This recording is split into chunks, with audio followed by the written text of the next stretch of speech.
On vous promet pas de hausse d'impôts. Regardez bien cette vidéo. Vous allez voir comment on vous ment droit dans les yeux. D'abord, Marc Toiti s'attaque au chantage habituel. Si vous ne votez pas le budget, ce sera le chaos. Il n'y croit pas une seconde. Non, mais c'est le théâtre du Guignol, encore une fois. Non, mais c'est vrai, il faut être sérieux. Attendez, Marc.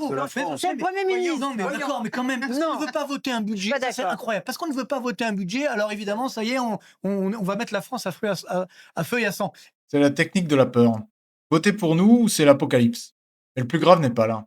Le plus grave, c'est que le gouvernement continue de marteler qu'il ne va pas augmenter les impôts et qu'il va réduire la dépense. Toiti a ouvert le dossier du budget.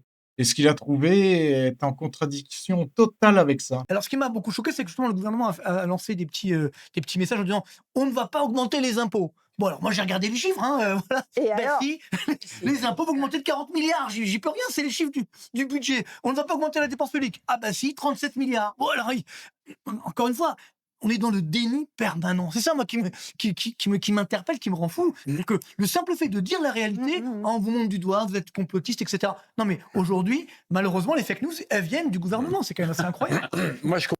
Les chiffres sont têtus. Le gouvernement dit on protège votre pouvoir d'achat, ne vous en faites pas, dormez braves gens. La réalité du budget, plus 40 milliards d'euros d'impôts. Le gouvernement dit on fait des économies, c'est l'austérité. La réalité du budget, plus 37 milliards d'euros de dépenses publiques. Comme le dit Toiti, on est dans le déni permanent. On taxe plus, non pas pour réduire la dette, mais pour dépenser encore plus.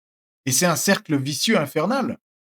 Et le comble, c'est que si vous osez citer ces chiffres officiels, on vous traite de complotiste ou d'irresponsable. C'est le monde à l'envers. La vérité est devenue une opinion dissidente face à la communication officielle. D'ailleurs, comme le disait Voltaire, il est dangereux d'avoir raison lorsque le gouvernement a tort. Si vous en avez marre qu'on vous prenne pour des guignols, partagez cette vidéo.